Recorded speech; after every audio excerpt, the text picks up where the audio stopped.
जिंदा आर्यन को देखकर माही के उड़े होश और हुआ बड़ा खुलासा। जी हाँ दोस्तों, अनुपमा सीरियल की कहानी अब उस मोड़ पर पहुंचने जा रही है जहां हर रिश्ता, हर विश्वास और हर चेहरा सवालों के घेरे में आने वाला है। आने वाले एपिसोड्स में दर्शकों को एक ऐसा तूफान देखने को मिलेगा जो कोठारी हाउस की नींव को झकझोर कर रख देगा। वो सारे राज जो अब तक दिलों में दफन थे, अब कब्र से बाहर आने को बेताब है।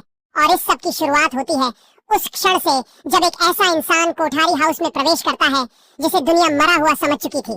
कोठारी हाउस का दरवाजा खुलता है, हवा में सन्नाटा छा जाता है और सबकी नजरें उस अजनबी शख्स पर टिक जाती हैं जिसकी चाल, चेहरा और निगाहें आर्यन की तरह लगती हैं। यह मंजर देखकर सबसे ज्यादा हिल जाती है। माही, उसका चेहरा पीला पड़ जाता है, गला सूख जाता है और पसीना उसके माथे से टपकने लगता है। वह जबरन मुस्कुराने की कोशिश करती है, पर उसकी आंखों में छिपा खौफ सब कुछ बयां कर देता है। वह शख्स सबके सामने खड़ा होकर कहता है, माही वही है जिसने मुझे खत्म करने की साजिश रची थी। उसी ने मेरी मौत का खेल रचा, उसी ने मेरी पहचान मिटाने की कोशिश की। हर कोई दंग रह जाता है। वह बताता है कि कैसे माही ने एक डॉक्टर को मोटी रिश्वत देकर झूठी डेथ सर्टिफिकेट बनवाई, कैसे उसने किसी और की डेड बॉडी को आर्यन की लाश बताकर सबको धोखा दिया, और कैसे उसने आर्यन की मौत को सच बनाकर उसकी प्रॉपर्टी, उसका प्यार, उसका सब कुछ हथियाने की चाल चली। लेकिन तभी माही चीखते हुए उठ बैठती है और पता चलता है कि यह सब एक सपना था, एक डरावना मगर शायद सच के बेहद करीब का सपना। माही बुरी तरह हाँफ रही होती है, उसके पूरे शरीर से पसीना बह रहा होता है। यह सिर्फ एक सपना नहीं था, यह उसके अंदर की छटपटाहट थी, एक राज जो अब उसके सीने में और दफन नहीं रह सकता। उधर राही माही के बदलते व्यवहार को गौर से देख रही होती है। उसे शक होता है कि कुछ बहुत बड़ा छिपाया जा रहा है, और जब वह माही को हर महीने चोरी छिपे किसी अनजान आदमी को मोटी रकम देते हुए देखती है, उसका शक यकीन में बदल जाता है। राही उस आदमी का पीछा करती है और जब आखिरकार उसका सामना होता है तो उसके पैरों तले जमीन खिसक जाती है। वह आदमी बताता है कि आर्यन की मौत सिर्फ एक दुर्घटना नहीं थी, बल्कि वह एक ठंडे दिमाग से रचा गया मर्डर था। लेकिन इस खुलासे से भी बड़ा झटका उसे तब लगता है जब उस शख्स के मुंह से अगला नाम निकलता है।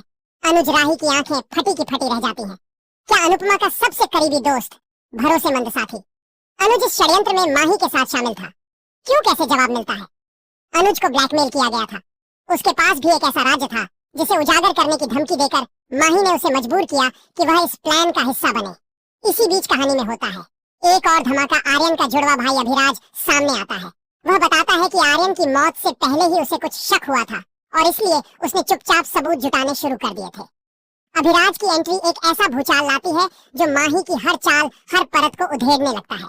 अब कोठारी हाउस में सिर्फ रिश्तों की लड़ाई नहीं, बल्कि सच और झूठ, विश्वास और विश्वासघात की एक खतरनाक जंग शुरू हो जाती है। राही, अभिराज और अनुज तीनों की अपनी अपनी लड़ाइयां हैं। अनुपमा, जो हमेशा न्याय और सच्चाई के लिए खड़ी रही है, अब खुद इस खेल का मोहरा बनती जा रही है।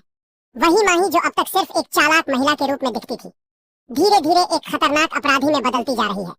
वह किसी भी हद तक जाने को तैयार है, यहाँ तक कि वह अब राही और अभिराज को भी रास्ते से हटाने की योजना बना लेती है। एक रात कोठारी हाउस में आग लग जाती है। सभी सोचते हैं कि यह हादसा था, लेकिन सच्चाई कुछ और होती है।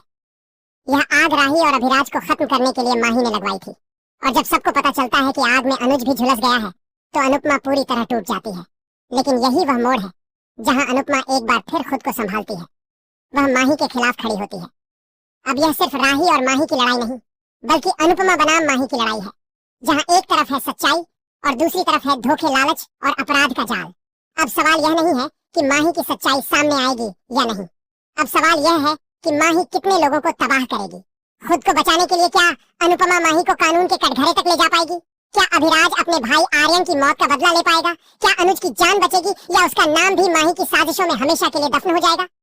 वैसे दोस्तों, आपके हिसाब से क्या माही को अब उसकी असली औकात दिखानी चाहिए?